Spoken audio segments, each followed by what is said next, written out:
Boy. Got a lot to talk about, but I'm by myself. Let's do this.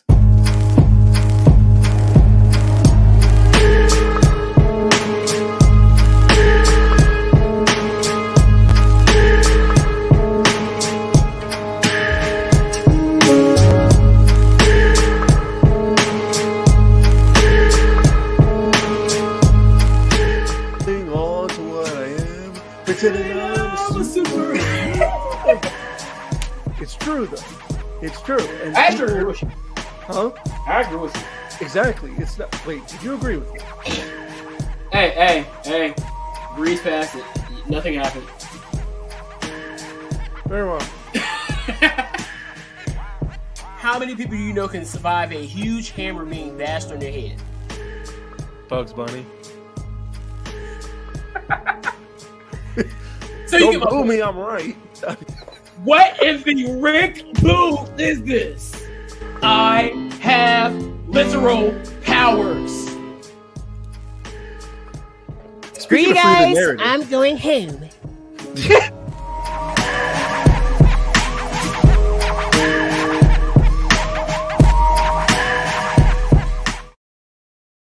Yo, what is going on? This is Unbound and welcome into the show. I'm your host as always, Mr. Truth Teller, by myself for the first time ever, I believe, in my entire time of doing podcasting.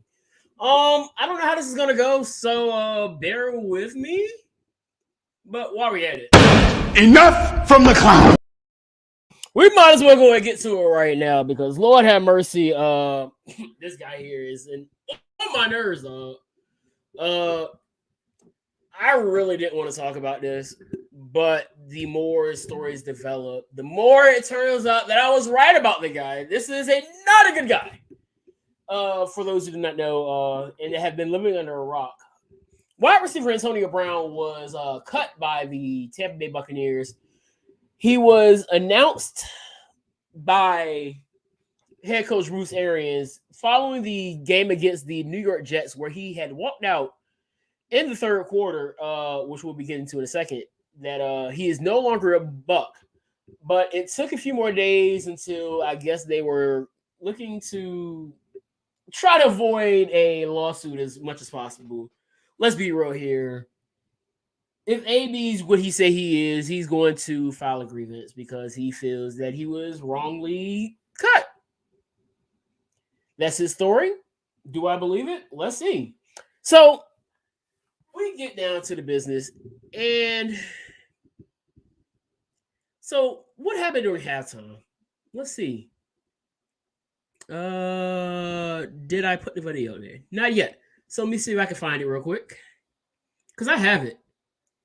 Yeah, I do. Here we go. So everybody knows that AB decided to walk out and do whatever, but according to head coach Bruce Arians, this was not just an isolated situation. Evidently, according to him, Antonio Brown wasn't getting the ball enough during the first half, as you can see here. He was very upset at halftime about who was getting targeted. Got that calmed down. Players took care of that. It started again on the sideline. So he was upset about who was being targeted. For those who do not know, Chris Godwin is no longer active due to a major injury that's going to put him out for the rest of the season and the postseason, regardless of how long the Buccaneers last. So he's out. Rob Gronkowski wasn't really getting the targets that he was getting prior to this. For those who don't know, AB had, I want to say, 15 targets and 10 receptions in the game prior to this. So I guess he was looking for those type of numbers. And for those who do not believe it, here's what he has to say about that. If Tom Brady's my boy, why am I playing for earnest salary? Right. Actually, hold on to that one. So I'm going to get to that one. Hold on. So as we continue on through the game, everybody knows that Antonio Brown was dealing with an ankle injury. So there were some text messages that were sent out between AB and BA acknowledging the fact that AB said that no matter if I can walk and I'm up, I'm going to give it my all in the game. Cool. Still an injury report. It was already announced during the second half that he and Mike Evans were on a limited snap count. So they weren't going to give him too many snaps because one is the Jets and the game really didn't matter. They had already clinched the division and first place wasn't really a thing that they could really fight for at this point. So the game was really pointless. But AB's going for that little $333,000 bonus that would lead up to around about $1 million. So clearly he has 6 catches, 55 yards, and a touchdown to go. So he wants to get that so he can get his $1 million. This is what's happened here. So AB's excuse is that the trainer, well, not the trainer, but he claims that he told AB that my ankle was hurt. So there is a protocol that I want BA, get these two names confused, BA to explain. He ever asked a trainer or a doctor about his ankle? He never went through. That's the normal protocol. You go through protocols during games. I was never notified of it. So obviously that was the disturbing thing when we were looking for him to go back into the. So there's a protocol. So I was in this whole little argument with this guy on TikTok who says that he told the coach. No, you tell the athletic trainer. You don't believe me? Let's ask a Hall of Famer. Would you communicate with Mike Shanahan? No. But would he ask you at some point, are you okay? Or he would come by and, well, how you feeling, 84, so forth and so on. Can you go? Can you go? But Skip, once the game starts, the communication is between the athletic trainer and the head coach. So once the game starts, the communication is between the athletic trainer and the head coach. Not the player and the head coach, but the athletic trainer and the head coach. So AB is 34 years old. He's been in the league over 10 years at this point. He knows the rules. So why is it that he never went to the athletic trainer and told the athletic trainer what was going on? So that there's that. And so this is what happened in the context of Bruce Arians. We called for the personnel group that he had played in the entire game. He refused to go in the game. That's when I looked back and saw him basically wave off the coach. I then went back, approached him about what was going on. I ain't playing. What's going on? I ain't getting the ball. I ain't getting the ball. Now, a lot of people want to say that this doesn't sound like AB, but for those who do not remember, AB had an entire tantrum when he was with the Steelers where he threw over a water jug, which the following week he had one of his greatest games. I think he had Godwin near 300 yards receiving, well over 10 catches. So yeah, AB not getting the ball, throwing temper tantrums. Seems pretty on base if you would ask. So everything is coming along. He walks out the game and he leaves. We all know the story. He hops in the Uber. And this was something that really caught my eye because I don't think a lot of people really talked about this. But listen to what he says here. Shout out to Chisel Adonis for bringing this up. But listen to exactly what he's saying here. Viral out here is nothing short but viral. Hey, Bizzle, talk to him, Cheeks. Come on, baby. Man, listen, this is going to make my Netflix. You know what time it is. This is going to make my Netflix go out. What? So bro out here supposedly so hurt that he can't get in the game. Not only does he jog off and do jumping jacks as he's leaving, he hops in an Uber. And the first thing this man can think of is his Netflix? Come on, man. And y'all want me to believe that the Buccaneers have it out for AB. Let's be real here. AB has killed AB's career. In the words of Vince McMahon, AB screwed AB. Time and time again, this man has screwed AB. And I'm going to show you exactly why when I show you this clip. And by the way, all this is in fair use. If Tom Brady's my boy, why am I playing for an earnest salary? Right. You my boy though, right? Right. Gronkowski is boy, right? Right. How much did he get paid? Significant amount. All right, so why is AB on a prove it deal? Who's better than me over there? Let's be real. Right, but don't let's not be right. Let's be honest. No, This is the podcast to be real. No, I'll be real. Who is the best guy over there? AB. Since you guys know football, who is it? For sure, Who's the best guy over on that team? No, AB. Football, receiver-wise, who is the guy that get it popping? I mean, I think it's a combination of all you guys. I think it was AB. It's a combination now. Dude, I've always... So, there's a lot to unpack here. So, first thing he's saying is, why am I on a prove it deal? Hold on. Dexter, take this away from me. You are stupid. You are stupid. You are stupid. You are stupid. You are stupid. You are stupid. And don't forget, you are stupid. This is the same man in Oakland. This was before the Las Vegas Raiders. In Oakland had a $30 million guaranteed deal. Couldn't last long enough to even keep that guaranteed $30 million. And then has the nerve to say, why am I on a prove-it deal? You wouldn't be on a prove-it deal if you didn't act a fool in Oakland. Duh. So you're on a prove-it deal, and then he's saying that, if I'm Tom Brady's boy, I'm going to hold on to Tom Brady because we'll get there in a second. Brings up Gronkowski, which I don't know if anybody knows that Gronkowski also had one of these bonuses where Tom Brady didn't get out of the game during week 18. He said, "Nah, I'm not getting out till I get my boy his money." So Tom Brady is the reason why AB is in Tampa Bay both years. If Tom Brady cared for him the way that he is shown to care for him, wouldn't it make sense if Tom Brady would have said, "Hey, I'm going to get my boy his $1 million too"? Exactly. He has a proven deal because he has to prove he can play without chaos and drama, which he has yet to go a full year without. I can't even count last year because he missed, 8 weeks? He comes out this year, seems like he's doing well, and then the COVID vaccine situation happens. He gives out the fake vaccine, and boom. Everything seems to go sour there. Now, it was said before that BA has said that if AB does anything to screw up again, he's gone. They just have to be a liar there, BA. That's the only thing we really criticize Arians on is the fact that you should have kept your word on the one and done thing because now you give it an inch. This guy gonna take a whole 1.5 miles, and he showed it here.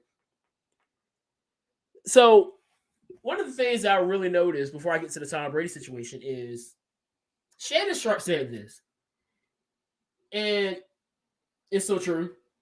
He said that the reason why AB's getting all these excuses is because he's black. Hi, I'm a black man. He's 100% correct. AB is not being held accountable on the fact that this is a black man. You can call me whatever you want to call me. I've been called a coon, Sambo, Rocket Raccoon, House Negro, Asian white supremacy. Shoot. Some people be calling me Uncle Tom, even though they don't know what Uncle Tom is, because if they did, they wouldn't be calling me that for this specific reason. Go read a book. But when you think about it, why isn't he being held accountable?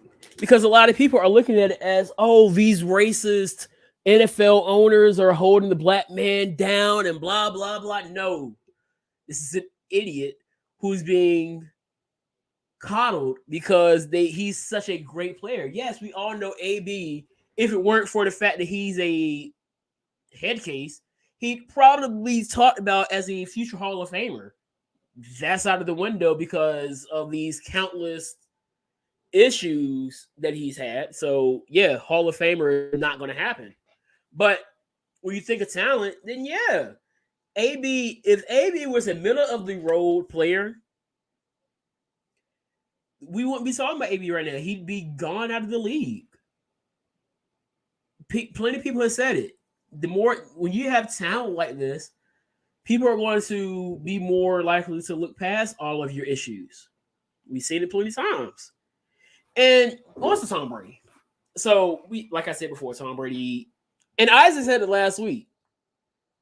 Tom Brady's going to have to take this L on the chin because, again, this is the guy that you brought in. Nobody wanted to bring him in. It took Tom Brady going to the Buccaneers saying, look, dog, I need AB. They bring him in. First year, they get everything done. They go win the ring. Hooray. They bring him back. Again, Tom Brady wanted him back. They bring him back, and now we are here. So a lot of this is going to be taken on the head of Tom Brady because, again, this is your suggestion. When you make a suggestion and it doesn't work, usually you're going to have to be the one that says, yeah, that was on me. So, yes, this is on Tom Brady. But going back to what he said about Tom Brady, if Tom Brady was my boy, if Tom Brady was your boy, would he had you living in his house? I'm sorry, I'm not letting anybody stay with me if I ain't cool with you. It is what it is. Tom Brady is the reason why you are even seeing a paycheck from an NFL team this year. Were for Tom Brady, you'd probably be talking about retirement. But here you go, ready to throw dirt on somebody who helped put you back onto the league. It's so crazy how you can bite the hand that feeds you and then turn around and look like the victim at the same time. That ain't adding nothing to me. So I don't see how anybody can excuse this type of behavior and then allow him to dog out somebody who put you on. What part of the game is that? Like, I don't know what else to say but this. Enough from the clown. All right, so let's get on down to that way. So, this one's from my wrestling folk. On Friday Night SmackDown, they announced some of the women that will be participating in the 30-woman Royal Rumble match.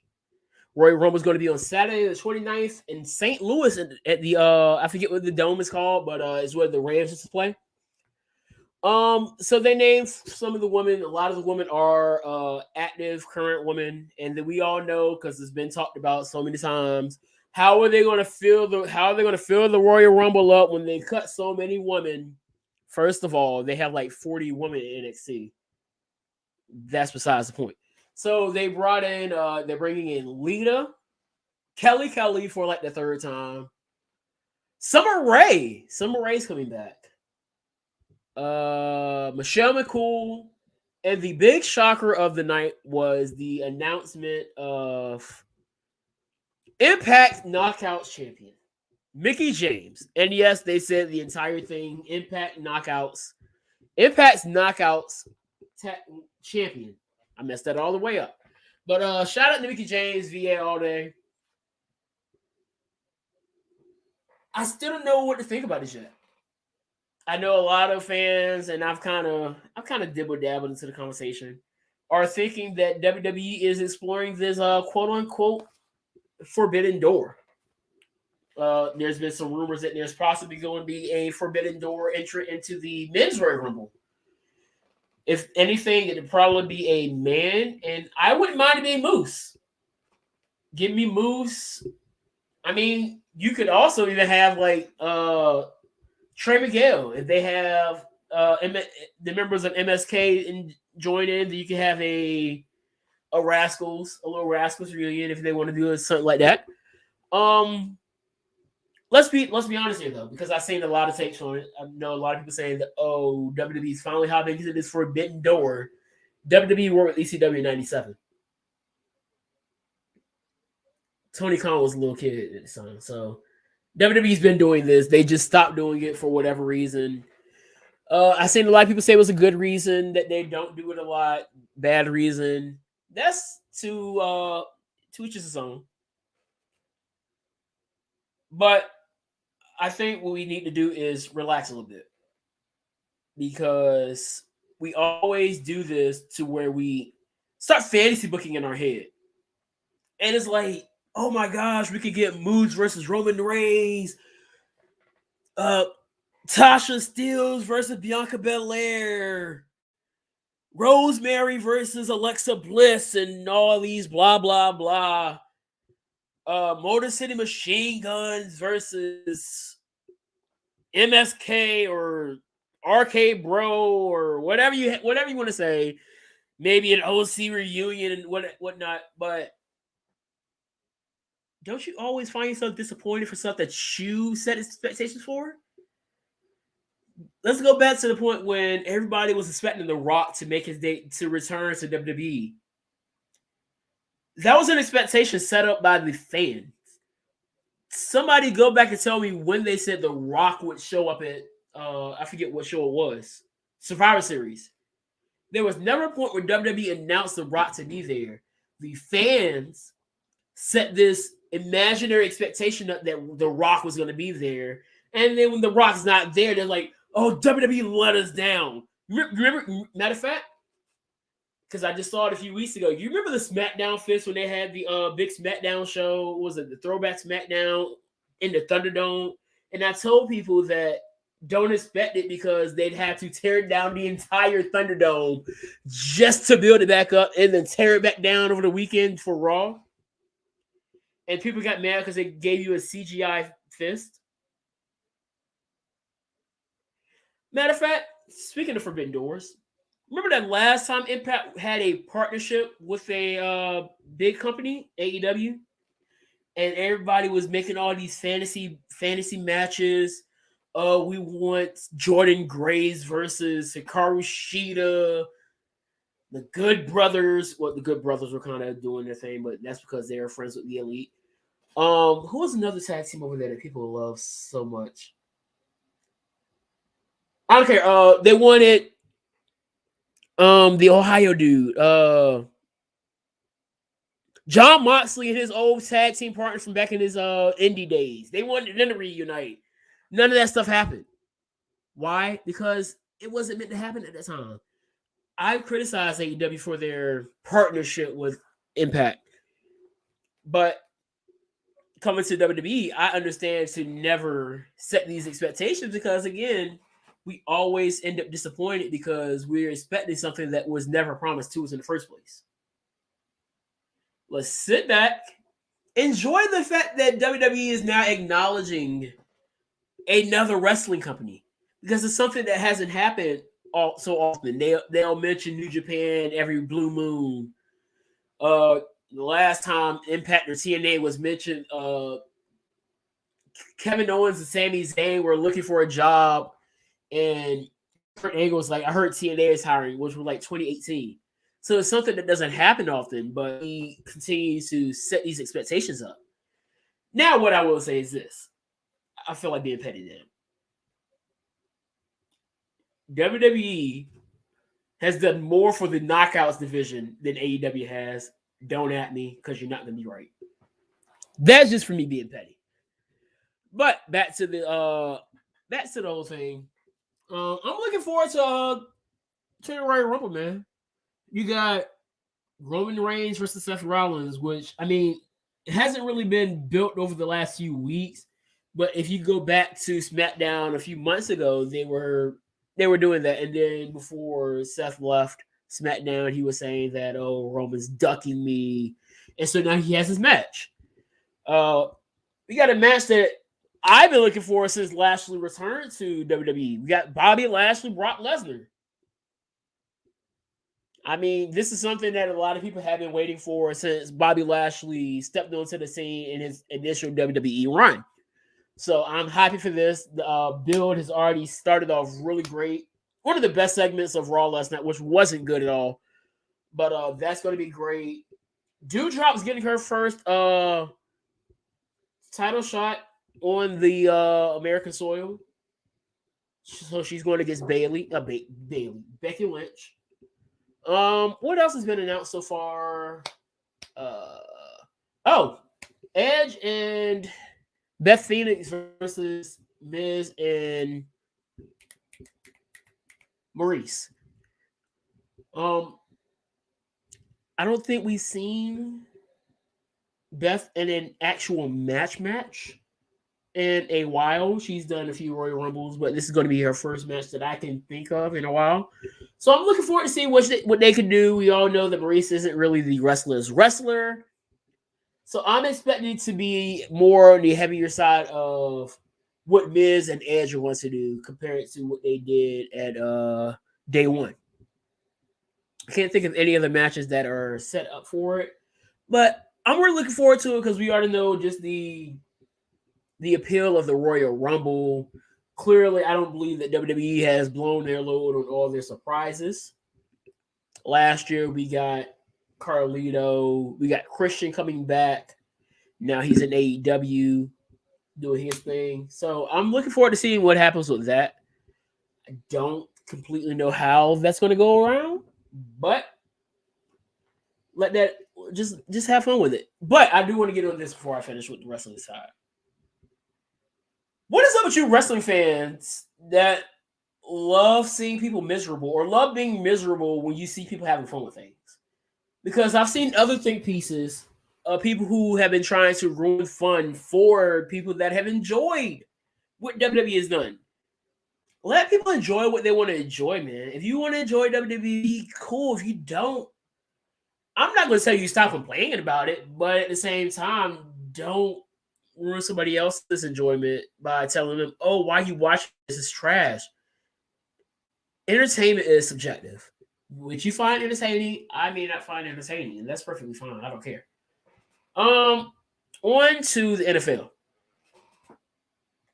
Playoff time is here. Rams fans, you're welcome. I just wanted to let y'all know because y'all didn't get the job done Sunday. And if it weren't for us, y'all wouldn't be talking about a division win. Y'all be on the road. So let's look at what we have here. Did I put the... Is this it? This is not it. All right. So let me get my... All right. So let me pull the schedule up because we got some interesting games coming up over the next few weeks.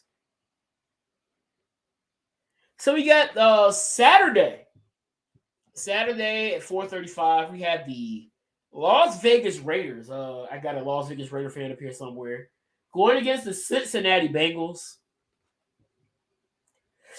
This is gonna be a really good one. This is one I really can't call. The Raiders, when they're on, they are hot, but when they're off, they're off. And the funny thing is, like I said, the same thing about the Bengals. The Bengals have been that weird team this year where they'll just lose games. It's just like, why did y'all lose this? Y'all should have won this game. And this is one of those games where if you look on paper, you would think, oh, the Bengals got this in the bag, but I wouldn't sleep too much on the Raiders. Hunter Renfrow is a stud. I don't know the status of Darren Waller, but if he's there, that's another guy you got to really watch out for. Derek Carr I think Derek Carr is quite underrated as a quarterback. But looking at it, I'm going to have to go with the Bengals just because Jamar Chase is how do you stop the guy? He's been on a tear the last few weeks. And I don't see that changing. On to this next game, we got the Buffalo Bills hosting the New England Patriots. The Patriots have found their way back to the postseason thanks to a lot of great offseason moves by the evil man himself, Bill, I wear hoodies, Belichick. Oh my gosh, this is going to be a good one. The key to the Patriots winning this game contain Josh Allen. If you can't keep Josh Allen in check and he starts flinging the ball out there, getting Diggs in the game, getting Gabriel Davis going, getting Dawson Knox going, I'm sorry. I don't see the Patriots winning this. But I'm gonna go Bills here. Buccaneers, Eagles. The Eagles really haven't beat a good team. You go back and look at their schedule. Show me how many good teams the Eagles beat. The Eagles really stumbled into the playoffs, and I don't see them knocking the Buccaneers off here. I can see I think Gronkowski's going to really show out. They are going to have somebody really step up and take over that spot that Antonio Brown was really working in. So no Antonio Brown, no Chris Godwin. If Fournette is out there, just expect him to really go into playoff winning mode because they're going to need somebody to really take that next step up. Mike Evans is going to be there. Gronkowski is going to be there. Who's going to be that next guy to really step up just in case? Somebody to take that middle out.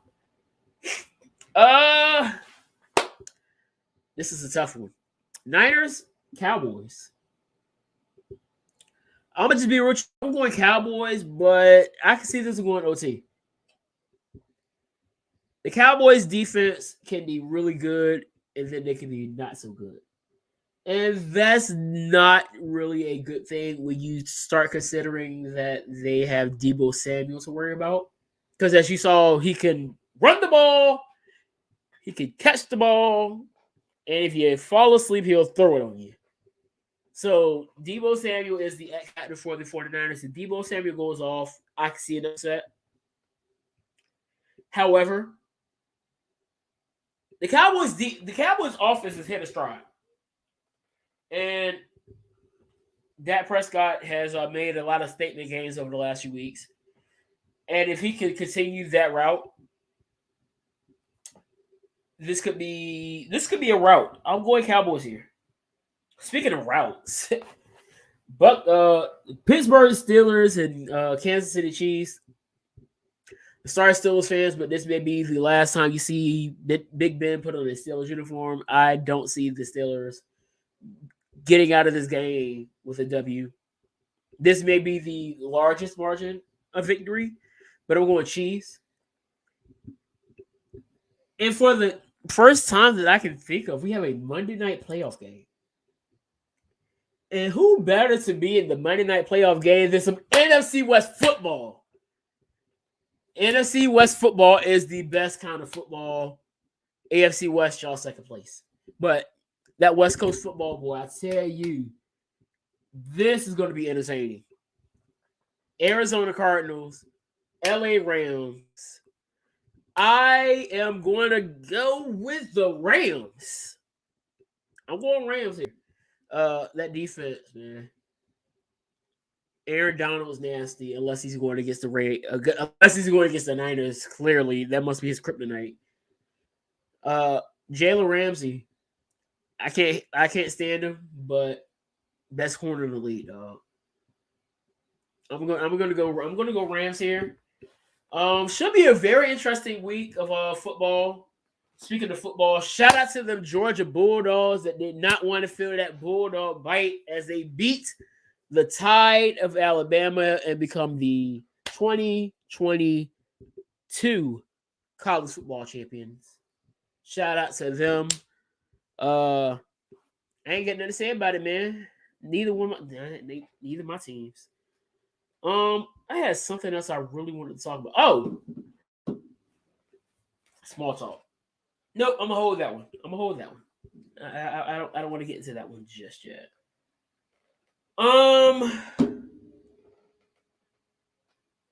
Yeah, man, that's all I really got for this week. I didn't want to be up here too long. With that being said, peace, love, and Pop-Tarts, and always remember to drink your water. Read your books, man. Read your books. I read my first book over the first few weeks. I'm on my second book, looking into getting into some Thomas Sowell. Start my first Thomas Sowell book, so I'm going to get into that, and I got a lot more that I'm going to get into. So that's going to be a lot of my week, even though I know that Corday's dropping his album from a Bird's Eye View. So I'll be checking that out Friday. I'll be coming back to you on next week because I know Isaac's listening to it as well. So we will definitely be covering that. I believe that the Grammys will be coming up in a few weeks, so we'll probably hop onto that for a little bit. I personally don't care for the Grammys. I don't care for a lot of horror shows. It's all ridiculous to me. But again, peace, love, Pop-Tarts. Always remember drinking water. We're going to get on out of here. Peace.